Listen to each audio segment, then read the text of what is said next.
Recorded live with little or no editing. It's Defense Up Cosmic Crucible Edition. I'm Run 7. How you doing?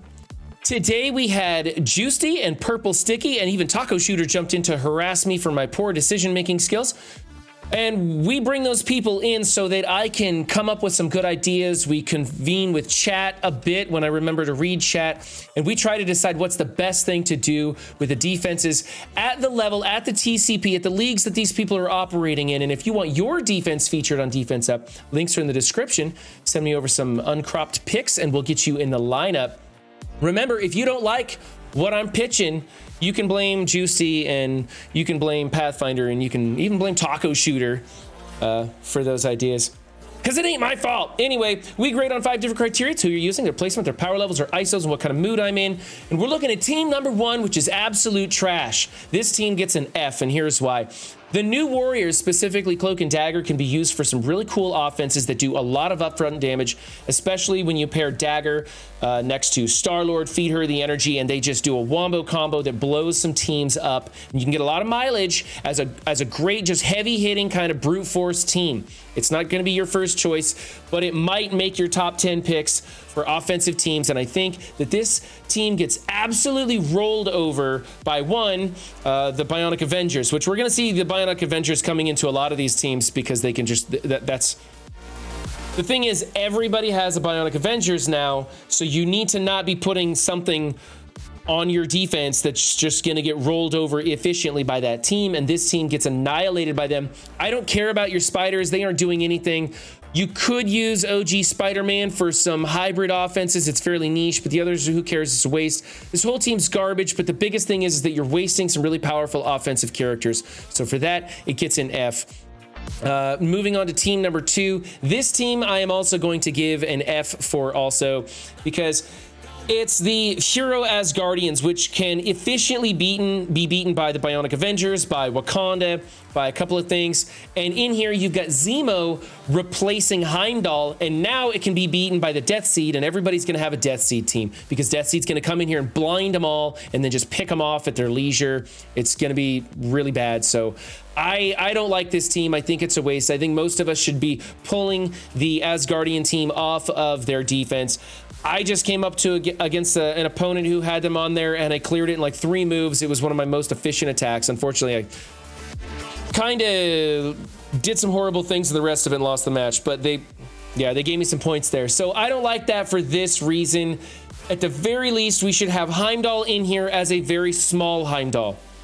That way he gives them the blind resistance, eliminating those blinding teams. They can't be used here. And he's also very weak. So when you come into it with those like hybrid, the new warrior Cloak and Dagger counter that can blow this team up real easy, he gets killed early on and triggers the Valkyrie passive. You know, if you're going to do that, at least there's something going on in here that could potentially cause problems. Ultimately, though, I think this team is a big liability. We'll see what happens when Age of X goes away. Maybe they'll get a shout out in the next one. But for right now, this is it's just hot trash for me. You could be using Zemo on offense, and Heimdall would be helping against other stuff. So that's no good here. Team number 3. This one caused us a lot of discussion. We were trying to figure out some things. We like Dormmomu in here. We think that Symbiote Spider-Man is okay. He's giving a big health bonus to the other Spider-Verse characters. He's also prolonging negative effects, which could be useful on his opening turn. As a skirmisher, he's probably going to be landing that and making that happen. Gwen, however, only retaliates when Web Warrior members are attacked, so she's not retaliating very often. Her ability block on her opening move only happens when she crits. It may not happen. She is a raider, so that's good, but it may not happen. The thing that's happening here is she's just there to dodge, and you've got her off to the side, so she may not even be getting hit at all. I don't like this. I think Spider Weaver needs to be more in the center. Like, your Tangled Web members need to be in the middle, because when they get hit, they get turn meter and generate ability energy and all kinds of stuff. So you want them in the middle getting hit. You'd want Gwen in the middle dodging or something, but she's not. She's off to the side. So let's replace Gwen with any plug and play character that will add value here.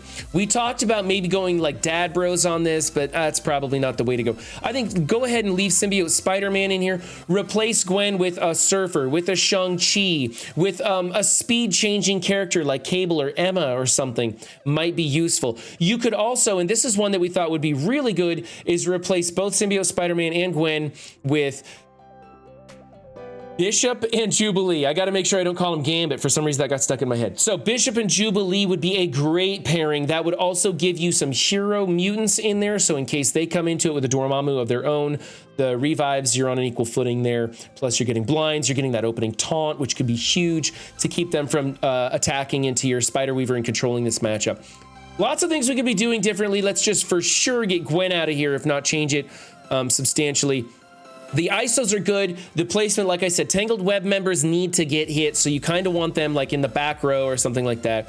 Dormmomu maybe off to the side. He's kind of a hot target.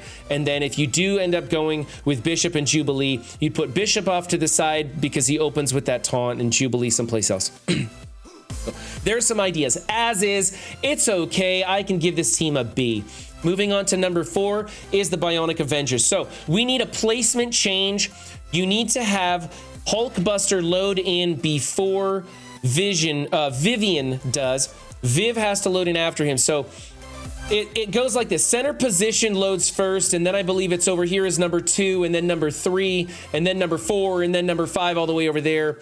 So the easiest thing to do, have Viv on the far left and Hulkbuster on the far right. That's the simplest thing. Then you can adjust the placement in the middle as you choose. Everybody's got their own personal favorites. I don't know what I do. I think I keep Vision next to Hulkbuster. Hulkbuster on the right, and then Vision, and then Vivian's in the back row, I think, and Deathlock there in the middle. Something like that. I don't know. Anyway, you definitely want to have Hulkbuster load in first. The way the taunt and stealth happens, you need that to work the right way. Also, Vivian is a striker, not a skirmisher. We want Iron Man as a raider, not a striker. And we want Vision as a raider, not a skirmisher. Vision used to be a skirmisher when his focus was an issue. It is no longer an issue. He has an unavoidable AoE attack and chains a bunch. Make him a raider. Vivian has an ISO bonus attack that really helps the sustainability of this team, so make her a striker. And then Iron Man as a striker just ain't doing it. You might as well go with the crit damage on his AoE that's unavoidable as well, so make him a raider. Those are going to be your best choices for raids as well, and I think that's the way to go. Changing these ISOs on this team probably isn't going to make it much of a difference. This team's going to get beat, but if you do everything in your power to make them as good as possible, you're going to get more efficiency out of this team. And since the raid adjustments are probably the best settings for this team, you might as well go with that. I like this team as a filler.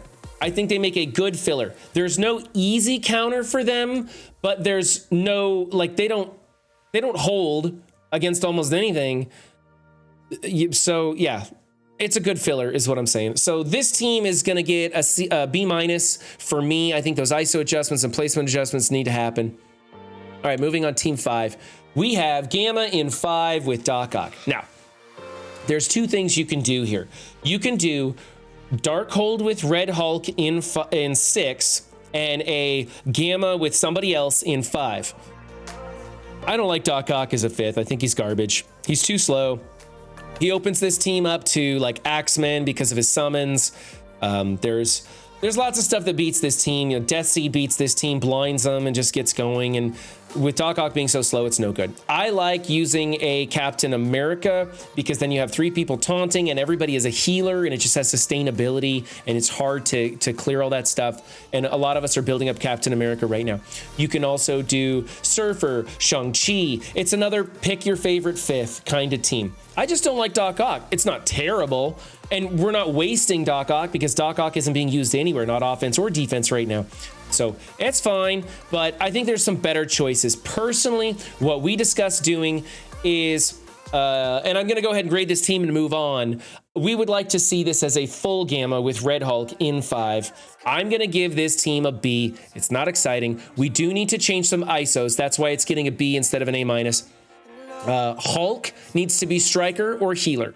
She-Hulk needs to be healer or skirmisher. Brawn is a skirmisher, or if you want to go full healer on this team, I'm going to throw healer in as a possible for all of them, but Brawn as a skirmisher is fine. And then Abomination should be a raider or full healer. So that striker ISO is being wasted on Abomination. Skirmisher on Hulk is being wasted there. So I don't like that.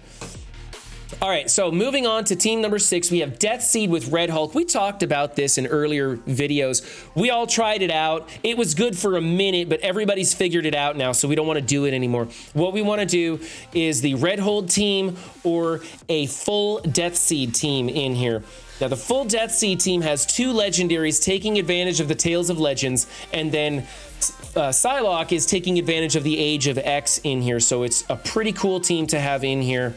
Just using that whole thing, it's tough. It's tougher than you think. Those opening blinds, you can't get in front of them. You're gonna be blinded unless you have some sort of immunity on spawn. So this team rocks when you run it the full Depzii in 6, and then putting the full gamma in 5. As is this with the Red Hulk in here, it's beatable. It's just not as good as it could be. There's better things to do. You can also go the Dark Hold with Red Hulk in here on 6. That's still a powerful team that it just has few counters, and it usually pulls the unlimited for you, allowing other things like that Tangled Web team to have to be mirrored or countered in a different way. So I would like to see this switched back to a full Depzii is what we decided would probably be the best for Depzii's roster.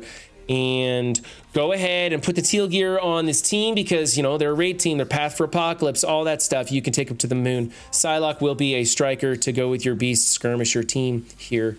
And then I've been liking Red Hulk as a striker on his team, even though I think I have him blue 4 Raider or something. So there's things to do there. As is, it's not horrible. I just think that it's we know the counters to this. It's not too tough to beat it anymore. We saw some funny things going into it, like a straight gamma beats it or something like that. So anyway, I'll give it a B for now. I think you should swap it out with something better. So this has been Depzii's Defense Up review. If you want yours featured, we said that in the beginning, so I won't repeat myself. And remember, guys, don't just have a good game, be good yourselves and others too. And I'll see you next time. Bye.